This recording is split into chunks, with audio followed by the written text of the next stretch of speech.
Mother, mother, father, father, brother, brother, brother, talk to me so you can see what's going on. Yeah, what's going on? You know we've got to find a way. Community Conversations. Hello people, and welcome to another edition of Community Conversations. Today we got a very, very special and a legendary guest, Mr. Edgar Langeveldt. Eddie, welcome to the show. Thank you. Great. Thanks for taking time out and spending a few minutes with us. I think for your career we need 7 or 10 shows, but we'll try and compress and summarize as much as we possibly can. But let's start with Edgar before Edgar Langeveldt, with the bright lights and the stages. Who is Eddie? Where are you from? Where did you grow up? Who's Eddie? Eddie's born in Bulawayo, eldest son of 4 siblings. Primary school, St. Martin's. Grew up in Arcadia in the 70s, 80s. Went to Hartman House, St. George's College in Borrowdale in 1979. Left high school in 1987. Went to University of Zimbabwe. Studied law at LLB honors degree level for 3 years of the 3 years of the 4 years. Okay.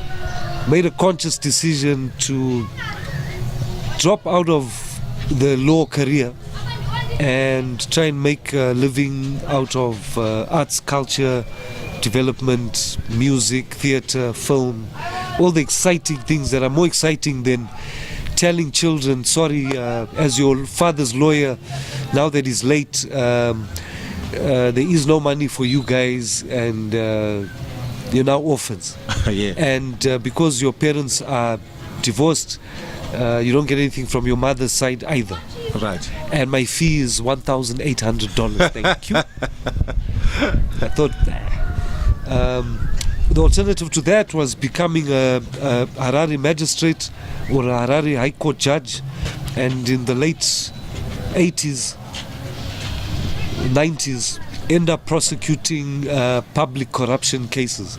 Say, former deputy minister, I found you guilty of gross corruption and sentencing you to life imprisonment with no option of release for any reason, because you're a danger to society and there's blood on your hands. Right. You have got it.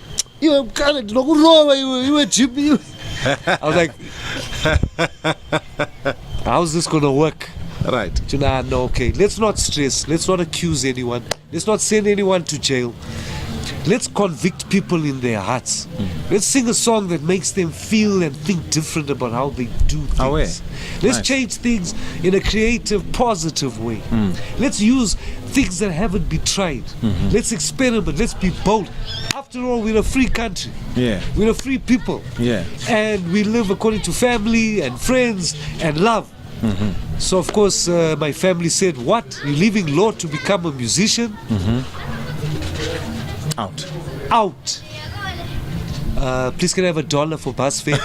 Out. So where am I going to get $1 now?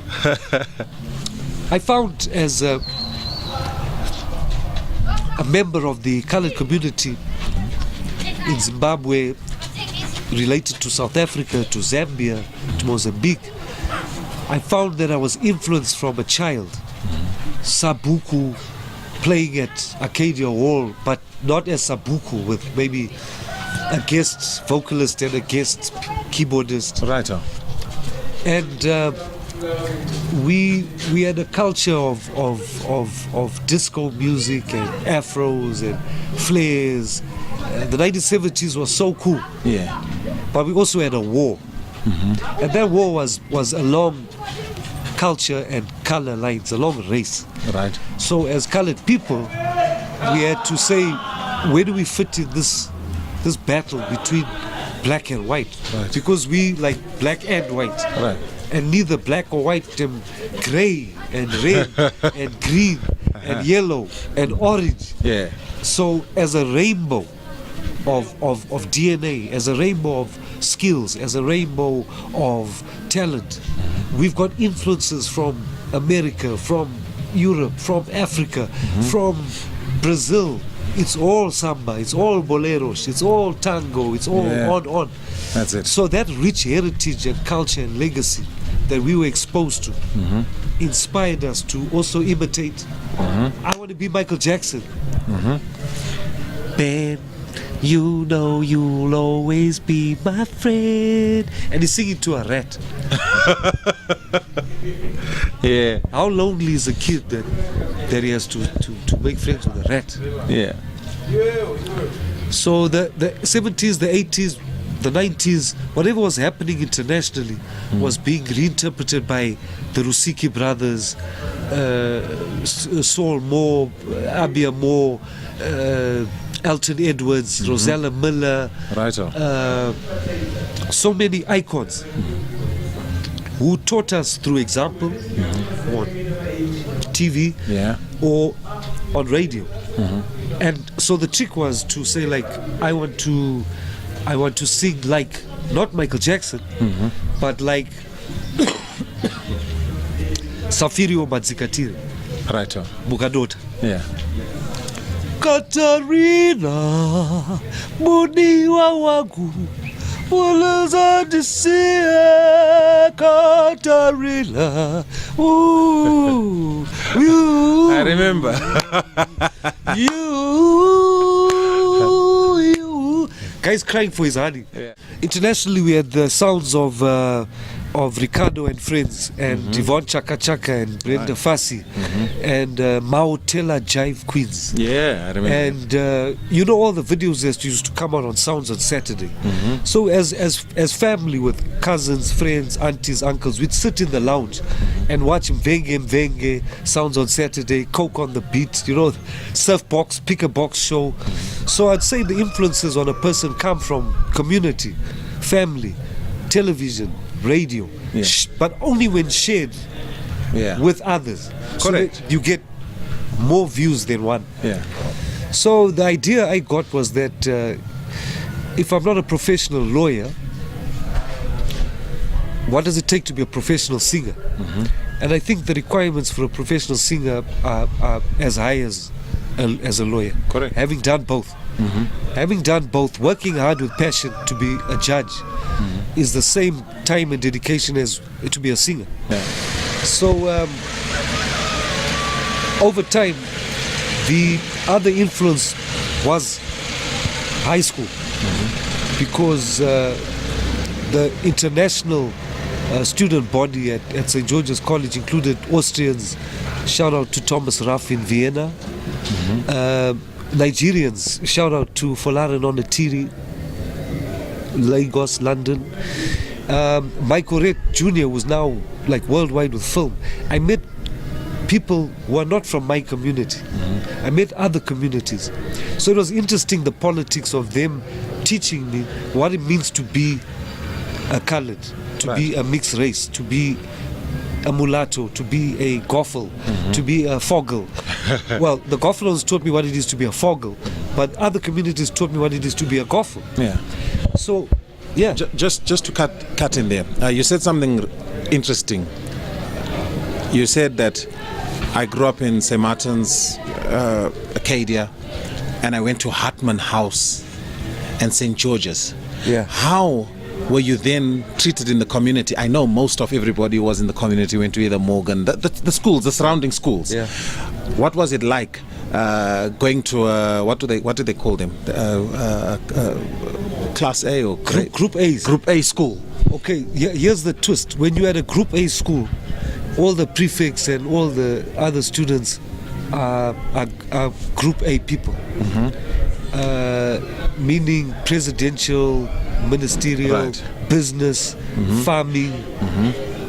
So you're out of place in the sense that everything you've learnt from 1969, born in Bulawayo, to growing up in Arcadia, St. Martin's, 1979, in 10 years. Yeah. Everything you know about life in Arcadia, St. Martin's, Sunningdale, Yeah. Mbari, has to now talk to someone who's never been south of the railway line. Right. Never been to Eastleigh, Right. VID, never been to Yeah. Chance. Dobaramari, they're like, where's that? Yeah. And so, where is the Rock of God? Where is Epworth? Where is Fort Garage? Where's Bidulph? Where's Yes. Cranbourne? Right. That geography of that area to Borrowdale is too different.